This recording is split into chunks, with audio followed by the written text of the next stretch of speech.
So, welcome to this short little segment, just reflecting on some of the sort of analysis that I've been doing on the conversations we've had here in Better World Leaders so far. What I've done is, as I mentioned in the introduction to this episode, I've sort of taken a distillation, tried to really sort of tease out the key essence of the dialogue that we've co-created with the Better World Leaders that we've interacted with in the first two seasons and in the special edition episodes. And fundamentally, what what it comes down to is there seems to be a correlation here. There's some specific things that I'm observing that keep showing up again and again. And they're not just themes or trends, that they're sort of identifiable traits and behaviors. And as I mentioned, questions. And what I've tried to do is really start to form that into something that we, the Better World Leaders community, and especially those of us who are leading and are inspiring others and arguably creating better world leaders, we can start to see where these traits and behaviors and questions are shining out in others and potentially apply, a little bit of development energy to those people and hopefully accelerate and amplify their progress to becoming better world leaders. That is why I am doing this, and I hope that will be of benefit to you too. Now, what I've actually done with this is I presented this to a group of climate coaches.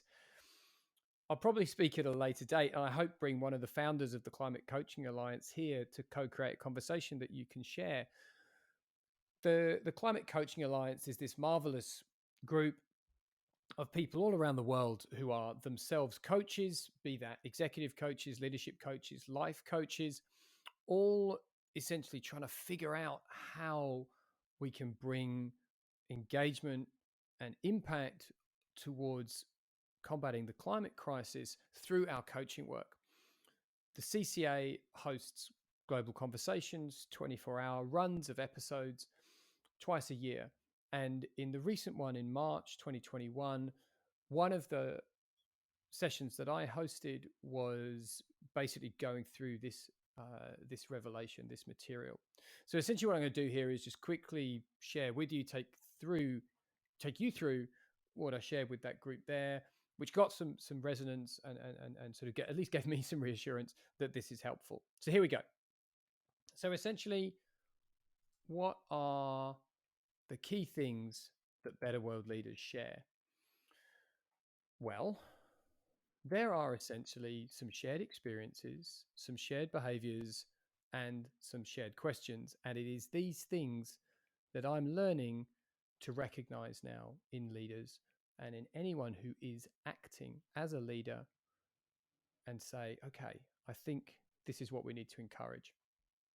There are 5 of these things, and I'm not prioritizing them here. It's not a 1 through 5. It is just simply to say, here's a group of identifiable areas that I think we should pay attention to. And if we do, I think we can activate the kind of leadership that we need more of in the world. So the first one I'm going to talk about is a healthy relationship with fear. Doing the things that better world leaders do, it's not easy. And there are obstacles, real challenges along the road of progress, of any kind of progress that is to make the world better. There will be confrontation. There may even be conflict. And all of that confrontation and conflict is going to engender some fear.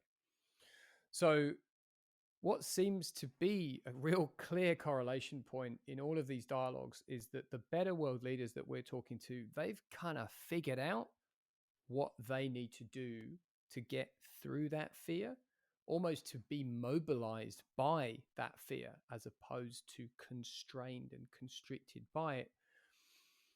And there's some definite sort of signifiers that show how they're doing this.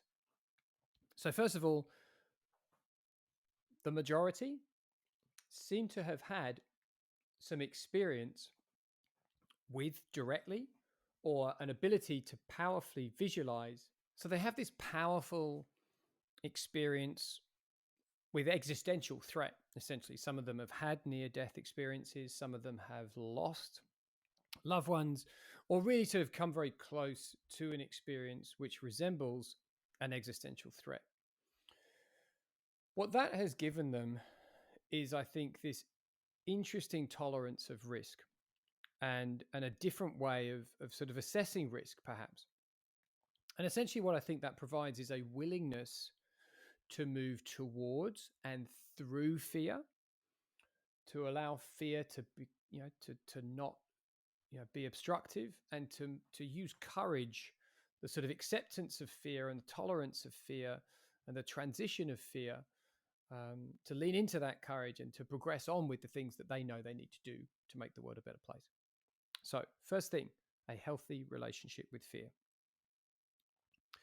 The second one, and this seems to be a real commonality again, is a specific moment, and a moment that I refer to as a moment of meaning, could be equally referred to as a moment of calling. But essentially what it comes down to is this: that they've all had a moment of calling, but that's not enough. Many people have moments of calling. I myself had a couple that I did not do the next thing, which is what all of the Better World leaders have done, and I would say I eventually did, which is to hear that call, to receive from that moment of meaning a call to rise to purpose, to mobilize into action, and to essentially be a better world leader, or to move along that pathway and to enter into that mode where becoming a better world leader is on that journey, and then progressing forward as a better world leader is then the pathway that you're pursuing. The next one then is and I've just kind of touched on it there. They seem to share this modality, and it is one of being action orientated. Yes, we haven't just talked about leaders who are doing things. We have talked with some leaders who do spectacular things, such as throw themselves out of airplanes. But we are, even when we're talking with thought leaders and academics, and the real sort of intelligentsia who are thinking about what leadership is and what it should become, but even they are all acting. They have agency and they are acting to do things.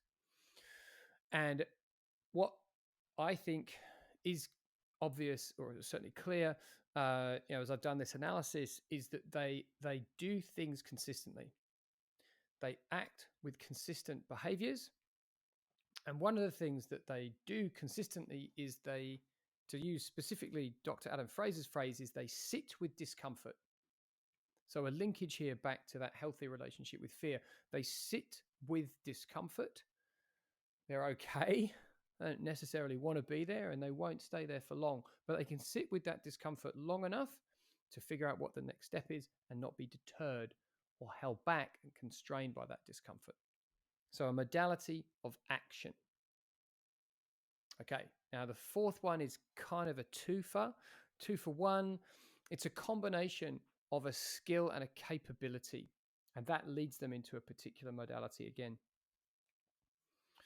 So the skill that I'm going to give it that label, and I'm happy to contest that if you'd like to come and engage in social media. But the skill that I'm going to say I think is really consistent with the Better World Leaders group is that they are deeply observant,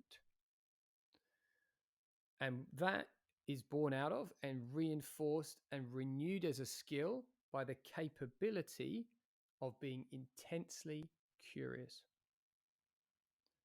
Now, we spoke about curiosity at length and in a really engaging and lively dialogue with Michael Bungay-Stanier. And curiosity is kind of my jam. I'm someone who has essentially built a livelihood and spent the majority of their life making a living out of asking questions. But I think questioning is kind of an oversimplification of it. I think there is this duality where you're combining the capability of curiosity with the skill of inquiry. And I think on the other side of that sits the skill of observation, and listening is part of observation. So I think this is what better world leaders have. They have this curiosity around what is possible and why do we do things that way, and what if we acted differently, and how can we move out of our current paradigm and be progressive and push on and do things that will make the world better. That to me is consistent with every single one of these conversations, and every better world leader, I think, must have this observation of the world, and then this curiosity to go, why are we doing it like that? How could we do it differently? And what would happen if we did? What is possible if we did? So the label that I'm going to say then sort of becomes the modality that goes beyond that, is they become passionate explorers. Zoe Routh, in the conversation with her, one of her archetypes is that of the pioneer. And I really like Zoe's archetypes and the description that she gives there. But for me, I'm more comfortable with passionate explorers. And I think that, again, every single one of the better world leaders we've spoken to, they're demonstrating this combination that then puts them in this position of being a passionate explorer, of going out and really enthusiastically seeking new ways to do things. And to use Lean Goranson's term, that is the governing frame for this whole season, in season 3, is they are seeking better things to do, not just to do things better. Okay, so rounding this out with number 5, and absolutely last but not least, another twofer, a combination of a value driving an orientation. Now, this does vary a little bit through the group. I think there's a real prevalence of this in some, and it's there to a lesser extent, but I still think it's present in all. And that's the value of caring. I contend that better world leaders care an immense amount about others, about the world, and about the state of other people and the world. And that may sound blindingly obvious, but sometimes you have to look for what is there and what is not there. So what is the opposite? What is the opposite of caring? Well, not caring.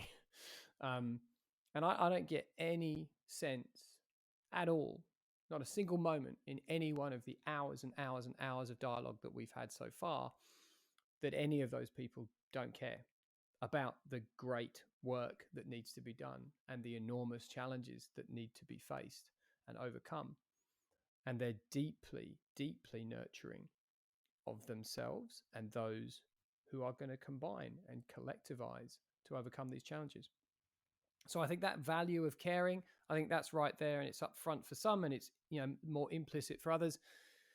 And the orientation that I think that then drives people towards is leading to serve, and being in that orientation of being of service and getting up every morning or evening or whenever it is that they go forth to do their great work, and doing so with an orientation of being in service. And I think specifically when we look at value in complement to values, I would say that better world leaders place greater emphasis on value generation for others than value creation for themselves.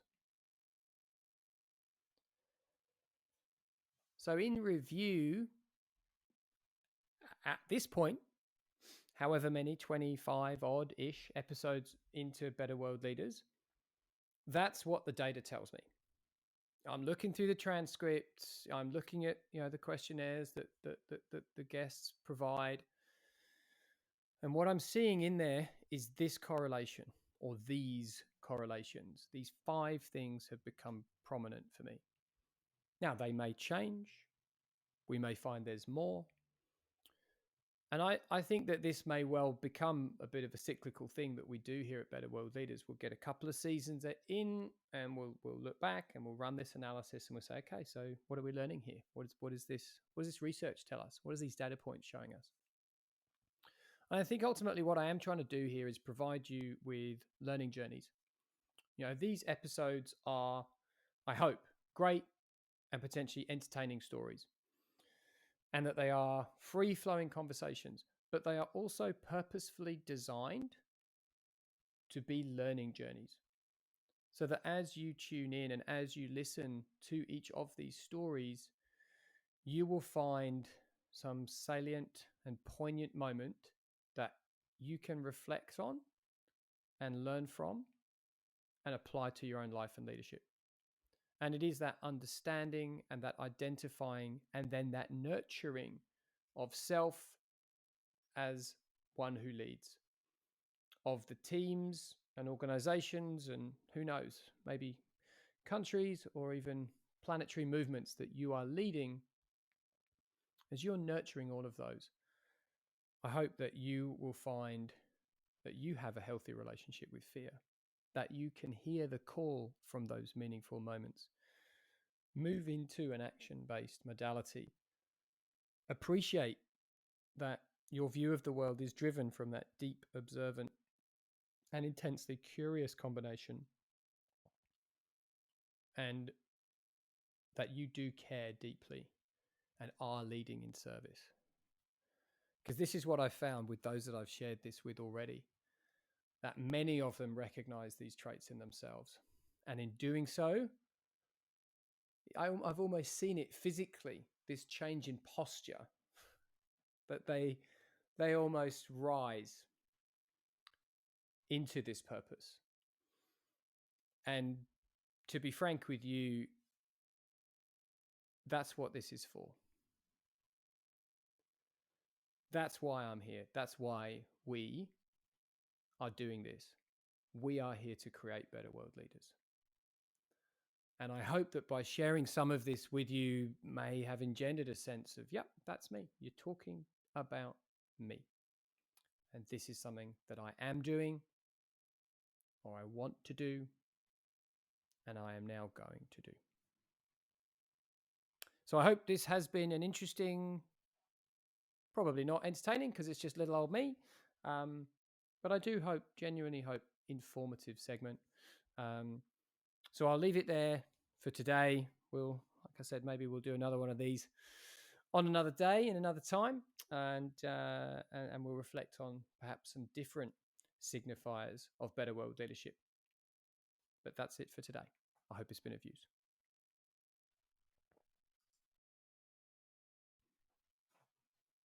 So there we go, the final special edition in between season 2 and 3 of Better World Leaders. I hope that you're excited about what's coming in season 3. I am, because I've had some of the conversations already, and I really know how much good, really fascinating, fixating almost, but inspiring stuff there is in there. So thank you for your patience. I know it's been a few months. We are getting there. Those conversations will be coming through your earbuds or in through your eyes if you're into the YouTube thing very, very soon. So thank you for your time. Thank you for your attention.